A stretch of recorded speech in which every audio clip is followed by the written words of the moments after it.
Paid leave is coming to Minnesota. Caregivers shouldn't have to choose between a paycheck and taking care of themselves or a loved one. So starting in 2026, Minnesota's new paid family and medical leave program will be here to help. So when you need time off to take care of family, you get part of your pay and your job will be there when you return. AARP Minnesota championed this change, and now they want to help you prepare. Learn more at aarp.org/MN paid leave. This ad has been paid for by AARP. You're listening to In Sickness, a caregiving podcast from the Negative Space with Allison Breininger and Justin Bima. Good morning, Allison. Hey, Justin. How are you? Doing all right. It's, I don't know, kind of settling into the fall, winter, kind of cozy mindset a little bit. It's my favorite mindset. Holidays are approaching, so, we're trying to get stuff done early so we can relax as much as we can in December. Oh, yeah. But that sometimes makes November a little busier, but right. Kind of getting through that. I had some travel to Caregiver Con, and then I had another trip right after that. And so that was kind of busy. So just kind of trying to settle things out and kind of get back to a routine a little bit. Yeah. Good. That's right. Don't you usually try to get like all your decorating and your gifts and everything done before December 1st? Yes, we do. That is, the tree has been up for at least a week. We finally put the ornaments on yesterday. Oh. So it's November 23 right now. So yeah, okay. we're doing well there. Right. We have a few more gifts to take care of. And this is not to say, Sarah has a funny story. She was, I don't know, in some shop, this is maybe 2 years ago. And she was picking up a few things and she was mentioning to the clerk that like, these are my last, Christmas presents, right? Mm-hmm. And someone was like, heard that and was like, you can't say that. Like, it's like stressing them out, like you're so far ahead of things. And it was really funny. But yeah, it's fine. People can not have everything done too, and that's okay. Yeah. Yeah. Everybody does the holidays differently. It's true. Yeah. It's true. Yeah. I think last year at one point I like put a little twinkle light on one of my plants and I was like, done. Great. Tree. That's fantastic. Love it. Mm-hmm. One year it was like, went to Trader Joe's and got like a sage tree. You know what I mean? Yeah. Like a little tiny something. I was like, you know what? Yeah. This is enough. Exactly. Because then you got to take it all down. Like, putting it up is fun. We leave our tree up for at least a month after Christmas too. Nice. So. Nice. I love it. I love it. That's awesome. Yeah. Good. Well, I'm glad things continue to go well over there. Yeah. How have things been going over there? Actually okay-ish. Yeah. We've had a couple of weeks in a row of like no crises. Fantastic. Which we love. Mm-hmm. Knock on all the wood. And he had an ENT appointment, and the last 2 times he's had ENT checkups, they have found things which have sent us down a path of all the hard things. Mm-hmm. So I was just holding my breath, and they saw something that's like, is it cancer or is it healing from the last surgery? Which, because now his mouth is just a mess, so it's hard to tell. But even the doctor was like, it's too early to tell. Like, it's too early to biopsy it. We're just going to let it go. And he said, come back in 6 weeks. But for right now, just off you go. That's great. So that felt great because, we talked about crossroads moments in the past. Yep. It was absolutely a crossroad moment. Yeah. We are planning to take December off again. Great. So that means I will not be working and he will not be going to doctor's appointments. And obviously if they had biopsied something, that would have messed that whole plan up. Yep. So that felt good. That's so great. We have been doing like a lot of fun things. We saw the Wicked premiere. We saw it early. We got early tickets. Wow. Last night we went to a musical. We went to see The Notebook, the musical. Okay. And the caregiving component. Oh yeah. Mm-hmm. Is really, and it's even more so in the musical than it is in the movie. Okay. So it's really, because I do not have a dementia story, I was able to sort of, I sobbed. Right. The whole theater was sobbing. Mm-hmm. But it just actually was a really beautiful caregiving story. Mm. So if anybody listening has an opportunity to see it, but just be careful because it's, it's a lot. But anyway, we've been doing some fun things and that feels great. I love to hear that. Thank you. So yeah, good times, I think. Good. Yeah. I say it like with hesitancy, but like I think it's okay right now. So when you have like an appointment like this ENT appointment that you got, the crossroads took you in the positive direction, right? Mm-hmm. Yep. Do you do anything to like mark that, or to like, I don't know if celebrate's the right word, but sure, that's a good question. Sometimes, right? I mean, this one felt interesting because it wasn't like everything looks beautiful. Like we've had appointments before, question mark, right? Where they've been like everything's great, off you go, and this was like, I mean, it's not terrible, and so it felt like, okay, right. That's fair. So that can feel tricky because there can be, people can be like, whoa, amazing, and it's like, sort of, right? Yeah, right. But I think we do take a moment to be like, whoa, I was worried that could have been bad. I'm really glad it wasn't. Yeah. But it's not like a full on celebration. Yeah. That makes sense, Totally. Yeah. And I think we try to acknowledge and recognize like what we've been holding, and that I had been like November 19th had been like seared in my brain as a day, like, I'm not going to make a decision about this. I'm not going to do anything about this until November 19th. Right. So take the moment to acknowledge that like, whew, I have been holding my breath, So, yeah. But it's been nice to not be in crisis mode. Yeah. I'm glad that went the way it did, so that your December, knock on wood, can be the time off that you all very much need and deserve. Yes. Thank you. And because a lot of the hard things come from doctor's appointments. Yeah. From them seeing a new thing or discovering a new thing, not having the doctor's appointments on. Right. Exactly. Really, really helps. Certainly an emergency could come up, but mostly these things are triggered by an appointment. Right. So that feels good. Yeah. Yeah. Like, let's just stay home. Yeah. So you mentioned emergencies coming up there. Yeah. So I think today, something that occurred to me when you were talking about, I don't know, it was a couple episodes ago. I don't remember what the topic was. Or maybe it was just talking about like you had a couple moments where, you had to call 911, get Sean to the hospital. And that's like, there are moments where we have to make a quick decision, right? Yep. Mm-hmm. And I know for myself, I am not good at that. I freeze up in those situations. When it's like I want there to be someone or something that's like almost giving me permission to acknowledge that, okay, this is an emergency. You need to do this, kind of. Like you want someone to tell you what to do. Kind of, yeah. Of course you do. Yeah. Why would you not? Yeah, and I also like we haven't really had that kind of urgency so much around when Sarah's been really sick as well. Sure. So I don't have as much experience there too. But unfortunately, you have lived that. Sure have. Numerous times.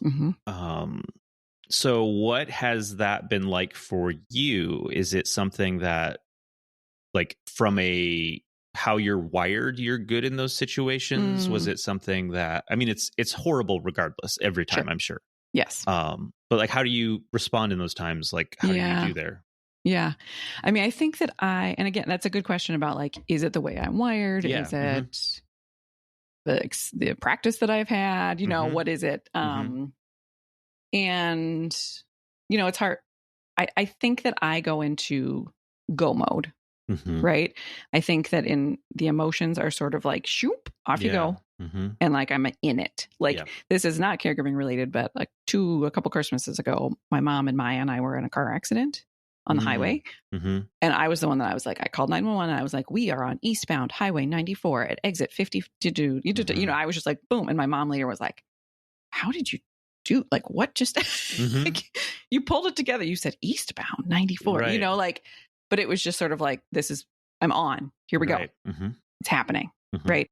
And so I think that like the emotions are sort of like, goodbye. And it's just sort of like, boop, like data. However, there are moments in that even though I've been like trained for these moments, essentially, like, because they've happened so often, that I can't always think straight. Okay. Right. So like there was a time, I'm fortunate that I have a lot of medical professionals in my phone, some of Sean's team members, right? Right. So there was a time that I'm like texting with one of his team members and I'm like, his blood pressure is this, his heart rate is this, his temperature is this. And later I thought I knew in my quiet brain, in my calm brain, I knew I knew the answers. Okay. But I needed another brain because I was in my emotional brain, like it was fuzzy. Right. It was cloudy. And so I needed somebody because I couldn't think straight in that moment. So I think, but I mean, that makes it even harder, right? So when I think about these split second decisions, it's like, okay, we're not trained for this. No. These are decisions that actual medical professionals really need to be making. But no, it's us as family members who are most of us not medically trained who are making these decisions. Yep. Right. And whether that is, we need to go to the hospital. Right. And then the decision tree goes down to, okay, then do we need to get in the car or do we need to call 911? Right. Or is it like they're bleeding and we need to this? Is it where they're this? You know what I mean? Like, is it like, you know, a moment of like, is there a thing that I can do in this exact moment that can help make this better? Right. Like there's so many different pieces. And I think that's the part we need to pause and acknowledge. We as the family members are making these decisions. Yeah. What? What? Yeah. Cause I'm sure as a whatever level of medical professional or, you know, whether it's like a paramedic or a nurse or a doctor or whatever, like there is, I'm sure you learn like triage and like steps to go through to assess a situation. And that's when I became a caregiver, I didn't get that packet. I don't know if you did. I have not. Recently, maybe got lost in the mail. Yeah. No packet for me. It's kind of, it's learning as you go. Right. Well, and even if there's a triage moment that I'm like, okay, XYZ equals, right? The next time is going to be different. Yeah. Right. And they say it takes however many times, 30 times to become an expert, whatever. Right. So like those ER nurses they're trained to this. They're seeing this day in and day out. And we might see this once, twice, 3 times in our lives. Yeah. Right. And also the ER staff has objectivity. Right. Which we do not have. We do not have. Yeah. So I'm sitting there thinking, okay, if I call 911, like my brain actually went to like, does our insurance cover an ambulance? Oh, wow. Like, and not like, I'm not going to do it. Don't think my mind would get there. Right. Yeah. And then I was like, you know, whether even if it doesn't, like, if that's what we need, that's what we need. Yeah. But it's, you know, like all of these pieces, it used to be like when Maya was in the house, like, would it be like, okay, how is this going to impact her? How is having an ambulance come to the house or us leaving in the middle of the night going to impact her? Right. Yeah. So I have to do this whole decision tree, but quickly. Right. And not objectively based just on numbers. You know, or I think about a couple times it's happened that like the numbers, and when I say the numbers, the most of the emergencies we've had are moments where Sean has like gone septic, like immediately, like very quickly, which means like, and this is a good little learning moment for all of us. Here's part of the packet that we didn't get is that signs that a person is septic is that at least two of your 3 numbers are off. So blood pressure, heart rate, temperature. Okay. So if 2 of those are off, at least you got to go in. Yeah. And so there are times that like the numbers are telling me I need to go. And then I say to Sean, we got to go. And then he has said a couple times, no, like, I don't want to go. Yeah. Or like, just he'll be like, give me 10 more minutes. Like, let's see if the Tylenol is going to kick in. Like, I don't want to go. Yeah. And I'm saying like, I don't want to go either. Right. But it's not responsible to just sit here in our bed because that's not going to help. But I mean, so then think about that piece of like if you're a nurse, you're like, oh, honey, I know that's too bad. Right. If you're the wife. Yeah. And the person is saying, I don't want to go back to the hospital. We were just there. Right. It's like, you know, so we have to like, that's another aspect, another like weight, the decision of like, what do we do in this moment? Is that emotional piece? Right. For sure. Of that. Right. Yeah. I want to go back real quick. You talked about like the question of whether your insurance covered an ambulance went into your mind. And I just want to acknowledge that like a piece of this for some caregivers is like the financial aspect Yes. is a real thing. And so Yes. that if like that could be part of the internal math you're doing, trying to decide what to do is like, okay, which avenue can we afford to go down in this moment of crisis, which is terrible. That like the healthcare system, at least here in the United States, is broken to the point that finances have to play into what level of care I can afford to get for my person right now. 10,000%. Absolutely. Yeah. Yep. And I think that we are very fortunate that, typically that doesn't come into my mind, right? But I know that happens for people all the time. Yeah. And you think about, I think that a lot of people can relate to this actually with your pets, because when you have a pet and you go to the vet and the pet is sick, they'll be like, well, really they need an x-ray and a lab draw and a whatever. And each of those things is going to cost this much money. Yeah. Would you like to proceed? Right. Right. For a lot of Americans, like that is what happens with their human as well. That whether someone is saying that to them out loud or they're doing that in their mind. Yeah. I'm fortunate to be in a space, and we've worked hard to get insurance that covers the things for Sean, because we know we're in this situation and we are, privileged to be able to afford that insurance. Right. Is if they say, okay, we think he needs, I'm like, do it, do the tests. Absolutely. Faster than, just do them. And I don't have to stop to like do that math in my mind. Right. Like I did with the ambulance. Yep. I mean, there was a moment of too, like, the neighbors, just like the whole spectacle of it all. Yeah, for sure. And certainly that tells you like, it wasn't like 5-alarm fire emergency, right? Like, yeah, I think if it had been like, boom, emergency, it would have been like, well, of course. Right. XYZ. This was sort of like, emergency, but not, you know what I mean? And so I think that's part of it too, is that maybe there are some that it's just clear. I know we have a good friend who listens to the podcast who her husband has seizures often, really, really frequently. And I think that my understanding is that she has to call 911 every time.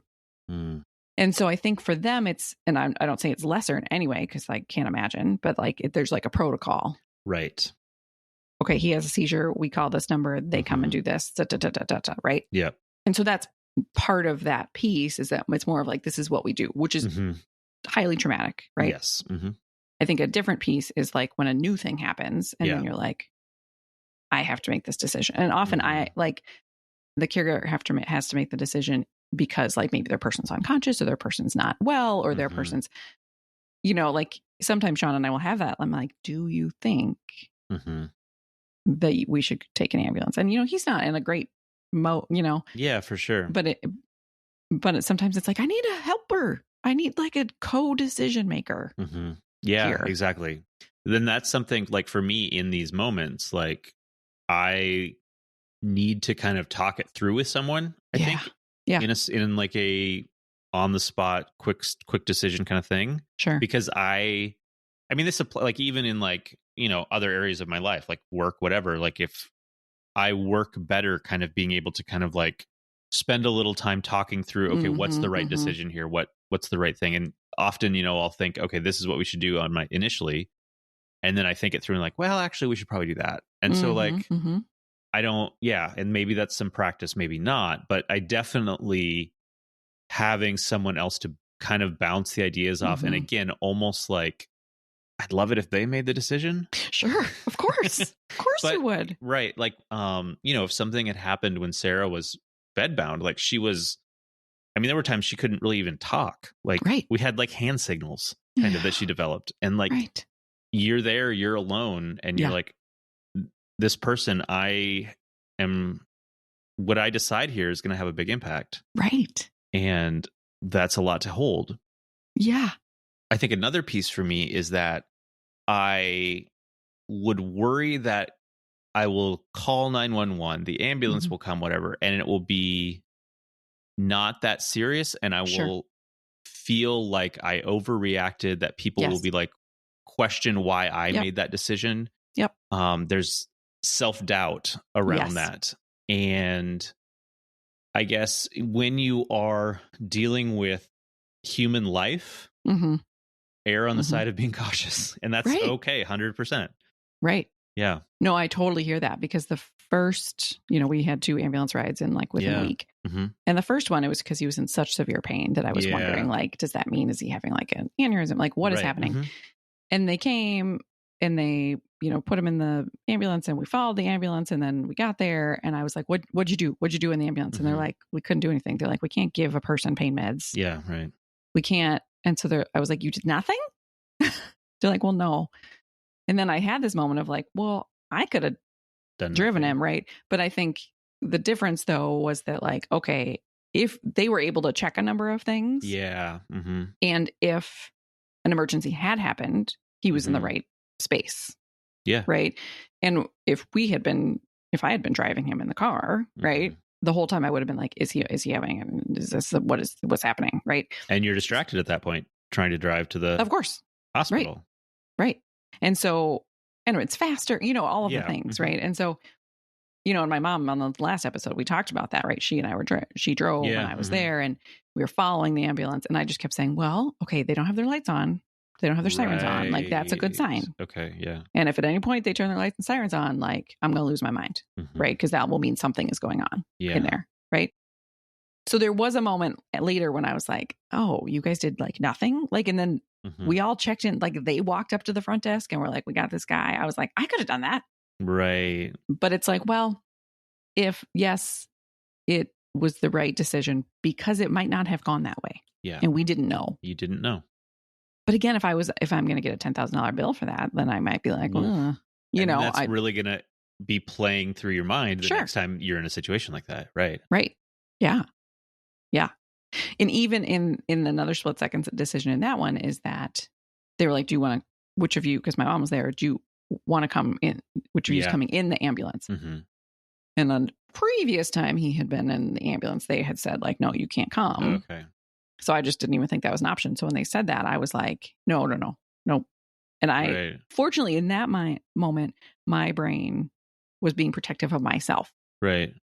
I was like, if I get in that ambulance, the trauma that I am going to experience riding inside the ambulance is going to really mess me up. Yeah. And so I said, nope, we'll follow behind. And they were like, okay. But then as I'm, we talked about last time, I'm like sobbing uncontrollably in the car as my mom's driving or following this ambulance. And one of the things I kept saying was, I should have gone. I should have been in there. I should have been in. And she was like, he's with the professionals. Like the professionals are doing their thing. But I was like, I made the wrong decision. I should have been in there. I didn't tell them about his kidneys. I didn't, and so it's like all these like mini decisions then too, that you question, should I have that? Should we, you know what I mean? Well, there's a piece too there of like, we are the holders of all the information on our person, kind of like we are keeping an eye on everything, and to relinquish that, I can't think of the right word, but that responsibility or something for our person to someone else, like that's hard. But also like, if you're going to relinquish that control to somebody, a medical professional is probably a reasonable person to do that. But that's a hard thing to turn off as a caregiver. Yeah. For sure.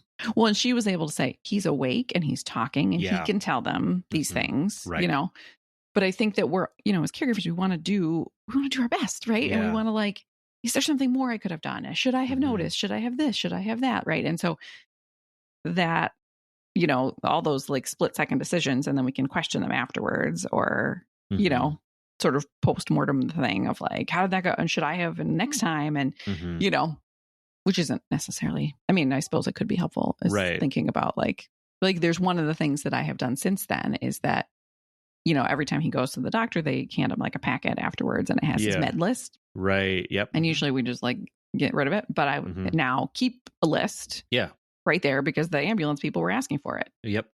And then I was like, all right, here it is, Yep. Well, so I think like we prepared. Something I was thinking about just a little bit ago too is like, I think particularly this comes up like with like elderly people, like maybe you have like some sort of information sheet, like this is what's going on with you, like whether it's on your fridge or something. Sure. Like I think that is a thing. Yeah. You can, for situations like that, so that very quickly information can be communicated to the people that are showing up to handle the situation. And having something like that, like a med list is a great thing anyway, regardless. Right. Like we've had that for years, just because we were bouncing around from doctor to doctor Sure. with a long med list. And it's like, Sure. the nurse is like, okay, what medications are you on? And we're just like, here, Right. take this. Yes. Well, it was funny because Sean has this like quote system. It's basically like this big basket that has all these pills, and he knows what's going on. Oh, right. Yeah. And so the paramedic is standing in our bedroom. Yeah. And says, what meds are you on? And then he looks over at this basket and he can tell he's like, oh no. Like, and so it's moments like that you like question, like, oh, well, we should have, are we this, are we that, you know, like, yeah. I want to go back for a second. Yeah. Because you were talking about, you know, you're an engineer. Yeah. So I think, you know, you got this engineering brain. And you said, I just really like to talk through decisions. And I might make this decision. And then after I talk it through, I might change my mind. But what we're talking about today are split-second decisions. And so that's like the opposite of what you just said. You said, exactly. I'd like to take time. I'm not wired to be on the spot. Right. And just make a call. Right. It's very stressful. Yeah. And I freeze up. You know what I'm just thinking about? Of course, I'm going to go here. The Enneagram. Of course you are. Because you're a 9. Okay. Right? I think Isn't that true? You're a peacemaker? So. Yes. Yeah. Yeah. Peacemakers, they don't want to make decisions. Right. They hate making decisions. They actually, you know what they want? They want someone else to make the decision for them, just like you just said. That's right. And in our house, because Sean's a 9, that can be as simple as like, what should we have for dinner? Right. Right. Like he's like, just, I don't, what? No. Right. Food. We should have food for dinner. Exactly. Yeah. Right. And so that's when sometimes when I'm asking him, like, should we go to the hospital? Should we take an ambulance? I know that if he has like a real opinion, this is legit. Yeah. Because he's not one to have like a strong opinion about things. But I wonder how much that wiring plays into you being like, I don't know. Right. Like, don't make me make the decision. Yeah. I'm just over here, peacemaker. Somebody else make the decision. You know? Yep. Yeah. Like, I mean, this was a few years ago. We did have a time where, you know, Sarah had something going on and we went to the ER. And I think this was during COVID. So yeah, I couldn't even be in there with her. Oh, right. I remember. But because we live with Sarah's parents. Yeah. Sarah's dad's a doctor. Oh, like, yeah. He was there to kind of like bounce this off of, okay, this is going on. Sure. And he's someone that is like, if he says you should go to the ER, like, you know, okay, we definitely need to be going to the ER at that point. And so that's very helpful for someone like me to have that outside voice that can say, yes, this is the right thing to be doing. But yeah, 3 a.m., something goes wrong. Most people don't have something like that. Right. And yeah, so I was thinking a lot about, okay, I am not good at this. So if I was, you know, if things take a turn and we're back in a season of life where I am, you know, much more on as a caregiver again, you know, what preparation could be done to help with these decisions, right?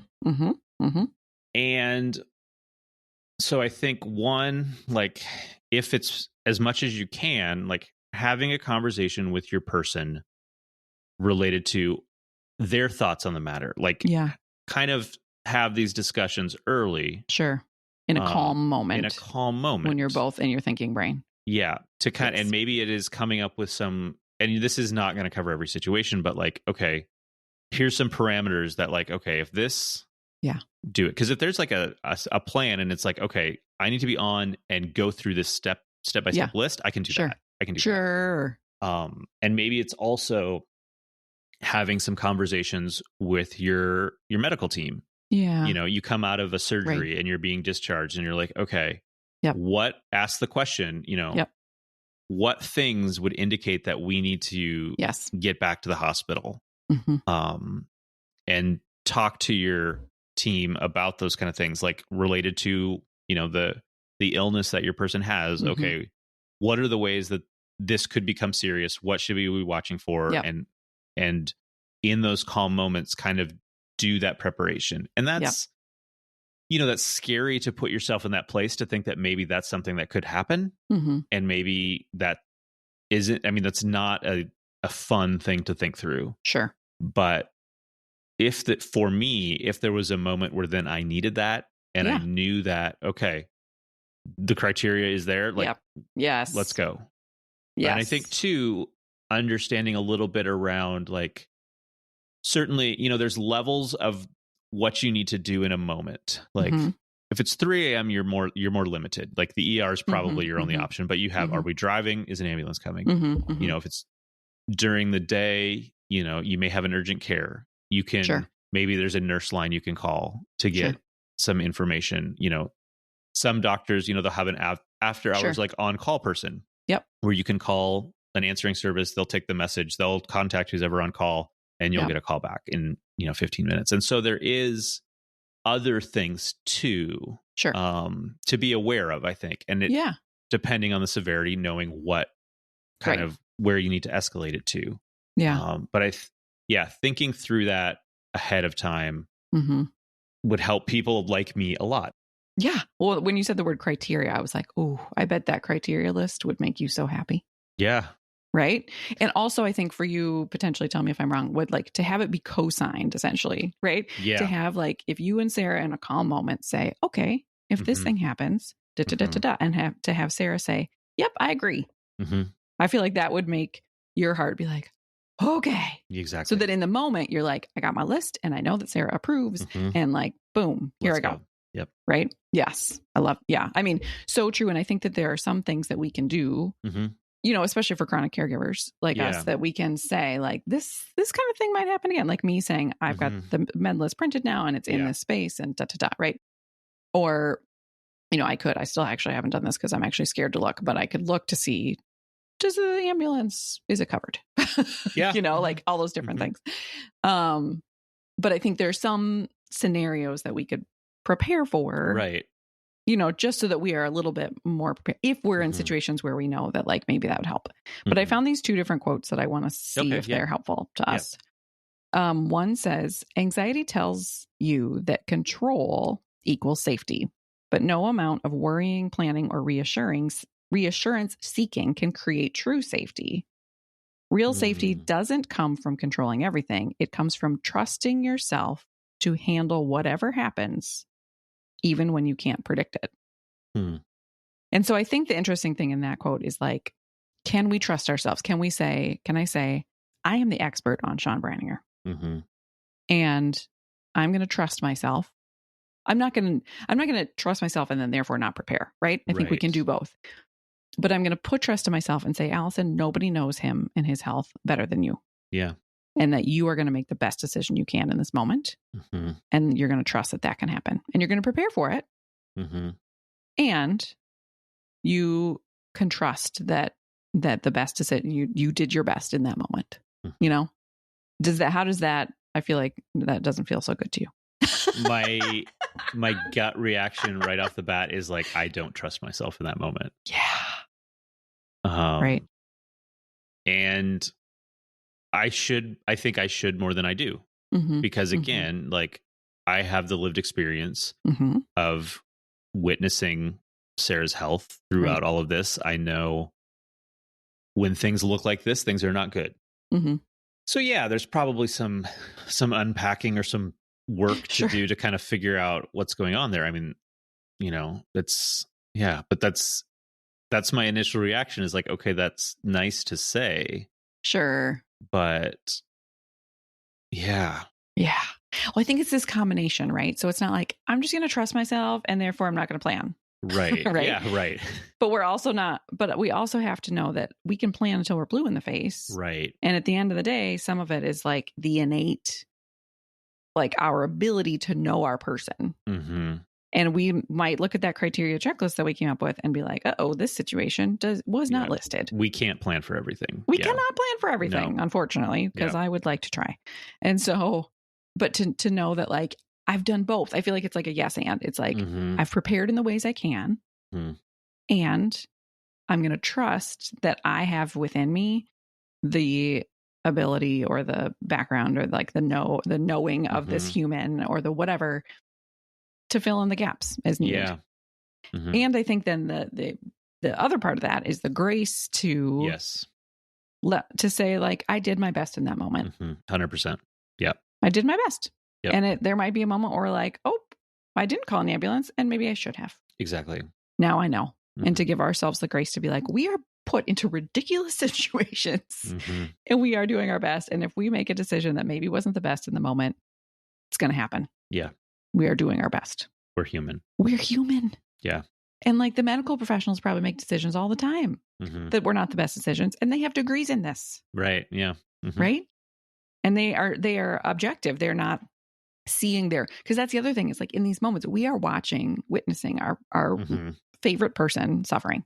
And we're having to make a decision in the midst of watching this terrible thing happen. Come on. And also knowing, like for us, like going to the ER is a terrible experience. Yes, it is. So it's not just like, I'm going to snap my fingers and you're going to feel better. It's like, oh, I'm making the decision to bring you to a really awful place that you don't want to go to. And I don't want to go to. And I think it's our only option, you know? So it's just like the complexity of these split second decisions is deep and multi-layered, I think. Yeah. Like I think something that would play through my mind in that moment is like the fear that I am overreacting, that I will call an ambulance. It's a whole thing. It ended up not being, we get to the ER, there's nothing, it's not a serious thing.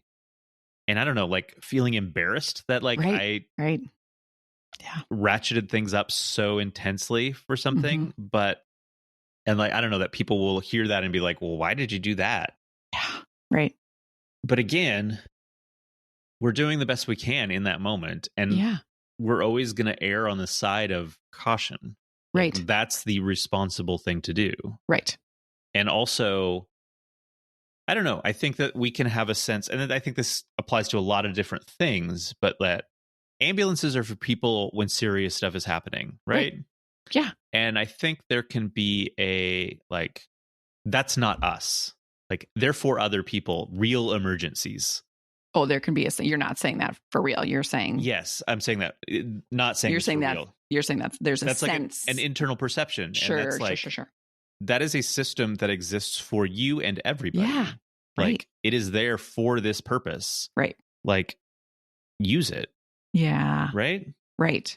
And again, realizing that like for some people, it's like maybe not financially viable to use it. Right.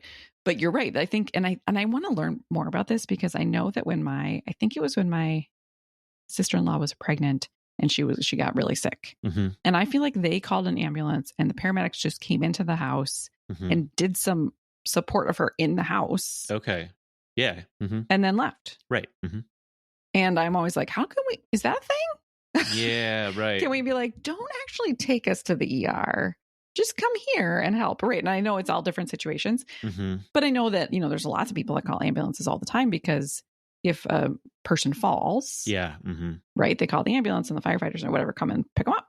And I think that, again, I hate to be thinking about money, but I think if you don't get in the ambulance, you don't pay anything. Oh. So for all those people who like don't quote me on that. Yeah. But I think of all the people who have like, okay, they came again because my person fell. Right. Like I think that again, that's a service that they provide. Yeah, right. And the way I think about it is like, okay, we could get medical eyes on him in 25 minutes. Yeah. Or in 5 minutes. Right. Right. Like, but if I think of it that way, like, yes, please. I would love for people with medical degrees to be in my house in 5 minutes. True. Yeah. And then they are the decision makers. Right. Exactly. Once they're in your house, they're the ones that are going to be like, we need to, this is this, we can start doing this, right? Like we are just making the decision to bring in the helpers. Yeah. Or to bring our person to the helpers. Yeah. And then and I'm not, we need to advocate all the things, but right. Like once the helpers are on board, they get to make the decisions about like, this is a true emergency. This isn't, we're going to, you know what I mean? Yep. And I can imagine that sometimes they might come and say like, actually, I think you're okay. Or I think whatever. Yeah. And then great. I mean, I think in that moment we should be celebrating. Yeah, for sure. Instead of feeling foolish, right? We should be saying like, wow, I'm so glad that it turned out this way. And I think that's a moment. And I mean, we're probably not always in a mindset to do this, but if that was the case, ask them, okay, so what was it about this that meant that it wasn't serious? Sure. If XYZ would have been different, like, would that have been, just get a little like, why they made the decision that they did would be, yeah, I don't know. Again, this is me collecting information right, to kind of create a framework for figuring things out in the future. Sure. Yeah. Well, and Sean and I talked about both of those afterwards, because the second time his oxygen was super low. Okay. So the second they got him into the ambulance, they put oxygen on him and he started, feel better. Okay. They put an IV in him in the ambulance, like all these things that they did. And he was like, it was such a good decision. And in both cases, he was like, it was a good decision. Right. So we were able to sort of, again, like sort of do a little like postmortem kind of thing of like, great, like how would we have handled that differently and yada, yada.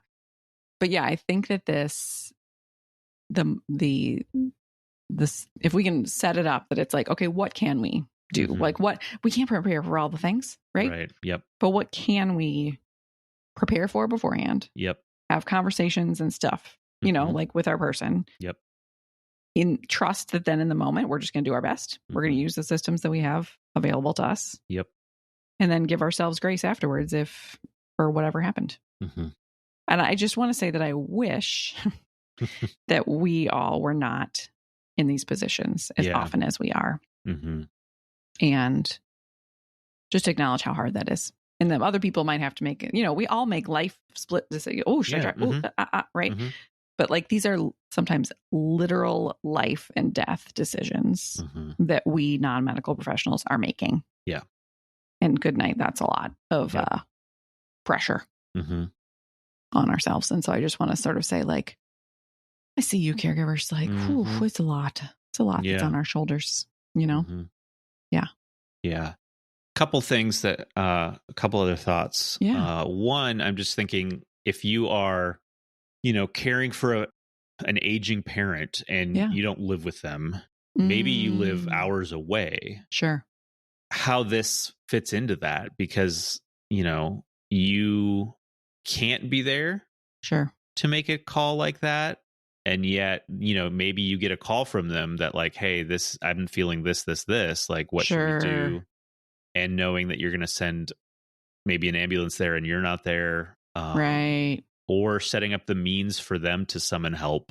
Sure. If they need it. But that's a whole other kind of dynamic with this, where you have much less control. Sure. And know what's going on. Right. You don't have your eyeballs on it. Yeah. And I wonder in those situations, I mean, I have a lot of people in my life who should be wearing like those buttons, but nobody seems to like the buttons, but they should all be wearing them. Right. But, the, setting up some of those things as well. And so saying like, this is proverbial, right? Mom, like you live 3 hours away from me and it's hard for me because I can't see those things. And so, if I had to make a decision, blah, blah, blah. But I think can you even have some of those conversations? Like, here's when you should, because I know I've heard of stories of people who are like, well, I didn't want to bother you because it was the middle of the night. So I wanted to wait until you were awake. Yeah, like, for sure. Okay, and the flip side of that is like, you don't want to get a call every night. I stubbed my toe. And so I'm going to, so to set up some parameters. Yeah, right. To say, okay, and we can't say all the things, but right. No. If you're bleeding or you're dizzy or whatever, right? Like, these are the things that, my phone is on for this reason. Call me in the middle of the night. Yep. And, and set it up. And it's tricky with like technology and all that, but it's like, is there a video kind of component, or anything so you could be like, show me what's going on. Yeah. But you're right that it's like a huge piece of data that you don't have when you're not in the room with the person. Yeah. The other thing I was thinking is, I don't know if this exists. I don't know the logistics of making something like this, but having I don't know, even if it's like a 1 hour webinar or a short like online course kind of thing, training that could be available to caregivers to just give them a little bit more tools for making these decisions. Like, an organization could do a lot of, I think, help a lot by putting something like that together. Sure. Like I don't know, maybe I don't know. And maybe part of it is just like taking a first aid class. Sure. And just getting a little more understanding there. Right. About, how to handle certain emergencies. And maybe that's geared towards a little bit different things. Sure. Than what you're going to be seeing with your person. But I think, things like that could be helpful. And so something to think about. Yeah. And it's hard again because there's so many different things, right? So like this last time that Sean had sepsis, they gave us this little like worksheet that was like, if you have this, if your temperature is this and this and this, that's like in the yellow zone. And you should maybe call your doctor in the morning. If you have this, it's like the orange zone. And you should whatever. If it's it's like the red zone. I'm like, I know these things, but like everybody should know these things. For sure. And is that unique a little bit to my person? Is it general for everybody? Right. Like, yeah. When you gave me the worksheet after he had sepsis, right? So like, like everybody.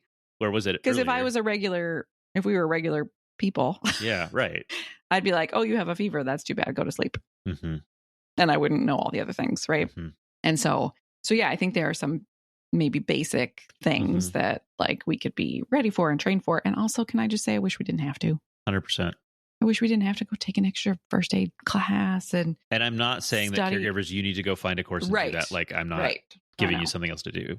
But it's like, it's a good idea. Yeah. But I just wish that we didn't have to be the experts. I wish we didn't have to know all these things. I wish we didn't have to make these hard decisions, I wish too that there was an intermediate between staying at home and like calling a doctor on the phone versus like, okay, let's get paramedics here. Right. Like if there was like an on-call like nurse service where you could just get like a nurse in there to kind of assess the situation. Right. Like one, it would just help in those things that are, is not a huge emergency, but also like you don't know what's going on or things don't seem to be going well. Like, I don't know. Well, and I think there are nurse lines and a lot of like insurance companies have those kind of things. Yeah. There's a lot of like, and probably not for these emergency kind of things, but like, those like online health clinic kind of things where you could be talking to a doctor and, in 5 minutes kind of thing. So I think there are some of those. And maybe part of it again is doing that research during a quiet moment. Yeah. To be like, here's what we can do if it's like a non-emergency. Here's a middle emergency. Here's a big emergency. Yeah. So that you're not sitting there like, wait, which hospital is in our network? Yeah. Wait, which one? Right. Is urgent care, are they open all night? You know what I mean? Like, so that you don't have to be doing those things. Even having a sheet for something like urgent care with the hours that like you can, whether it's a note in your phone or something on your fridge that you can just very quickly look to, okay, they're not open. I don't have to like search online and find the right place. And are these hours current? And then you got to go to their website because you don't trust Google and, yada, yada. Right. Totally. Yeah. Supporters. Yeah. What about supporters in this situation? I think the obvious thing based on, I shared some fears about something like this that I would have is don't second guess after the fact. Yep. Don't judge. Yep. Just say that was, I'm sure that was a hard situation. You did what you needed to do. Yep. I trust that you made the right choice. Yep. You're just doing the best you can. All of these things. Yep. 100%. I think that's the biggest, most powerful. Yep. Is, you supporter were not in that bedroom where we were making that decision. And you can just keep any of your opinions to yourself. Right. Because any little seed of doubt that you sow based on like you questioning them or making a comment, like that's going to be playing through their head the next time the situation comes up. And that is not going to be helpful. Right. Exactly. Like I don't need to be thinking about like, oh, is Uncle Joe gonna say again like ambulances or whatever? And it just makes you doubt your ability to make the decision, whether or not you're thinking about them specifically again in that moment. You're like, oh, did I do that right the last time? Right. Totally. Yeah. Yes. I think another one is, and I mentioned this on the last one with my mom, but is, I texted her, please come here right now. Right. She did not say what's going on. Yeah. She did not call. She did not, she said, okay. Right. And boom, there she was. Right. So she just like showed up and didn't add to any of the chaos. And so like, if a caregiver does call you and bring you into an emergency moment, just sense or ask what it is that they're looking for and need from you. Yes. Don't add to the chaos. Right. Yeah. Just like if I called my mom or a friend or whatever in that moment because I need someone to bounce this off of, don't go down the rabbit. Just be like, think about the rings and think about your place in the rings in that moment and just be like, how can I help you in this moment? Like, what do you want to talk through this? What about this? Okay. And don't be like, what? And tell me, nope. Right. Just be there as like a calm, bouncing off board. And I wonder too, if you're a person, like maybe you're a listener and you do have a medical background and you have a friend like Justin who likes to talk through things, like, can you offer to them? Like, if you're ever wondering, like, I would be happy to be a sounding board for you. Right. You know, like you can offer that, and not like in a like whatever weird judgy way, but like in a like, hey, I'm here. I have this degree. And so if you ever want to like ask medical questions, just ask me. I'm here for it. Or, you know, if it would be helpful for you to kind of talk through, you know, how to respond in an emergency, like in the context of like offering them tools to help them make these split second decisions, you know, not just being like a resource for them if needed, but like, okay, you know, I would be willing to give you some more information. And, you know, obviously they're not your doctor. They're probably limited on like specific medical advice they can give and all of that. But like, I think that you could offer some insight that would be helpful. Yes. And so that's something you could offer as well. Yep. And to include with that, the like, and you know your person best, right? Yeah. Because we've had medical people and friends and whoever who have been like, I think you should take him in. Right. And there have been moments when I've been like, yeah, I'm not going to do that yet. Yeah. You know, and then they've respected that and been like, okay, you know, you're looking at him and you know him better than I do. And so, okay, you know. Yep. And just side note, you on the topic of you knowing your person best. Yeah. If you take someone to the emergency room, like you're going to be seeing a doctor who knows nothing about them. Sure. Right. And that's a lot for a caregiver to manage. Relaying all the important information. Yeah. Absolutely. I'm trying to think, and I'm glad we'll have obviously a support group about this, but I know we focus mostly today on these emergency, like the ambulance and all of that. But I know that there's probably a million of these. Yeah. You know, a million different types of split second decisions that caregivers have to make. And so I just want to acknowledge that, and that, like, you know, for some of you, it's with your kids. Yeah. That you're making those decisions, or with your parents, or with, like you said, somebody who doesn't live in your house. And so I know we sort of talked about these two types of situations, but just to acknowledge that there's so many ways that we do this often. So yeah. Okay. Well, good. I hope to not have to make any split second decisions for a long time. Long time. Yes. That's my hope. And sometimes I feel like, okay, the more preparation I do, the less likely it will be to happen. Right? Yeah. I don't know if that's how it works, but it feels like that, right? Sometimes like, it does. Yeah. Great. Yep. If I print out that med list, that means I'm never going to need it again. Great. Exactly. Yes, please. Right. Yeah. So here's to a calm. Yes. Calm days ahead. Yes. 100%. Let's do it. All right. Thanks, Fran. Good to talk to you. Yeah. Great to talk to you as always. Okay. Bye. Bye. You've been listening to In Sickness. Find us online at insickness.care or on Instagram at InSicknessPodcast. You can send your questions and comments to hosts@insickness.care. If you enjoyed the show, please share it with a friend or fellow caregiver. Thanks for listening, and take care.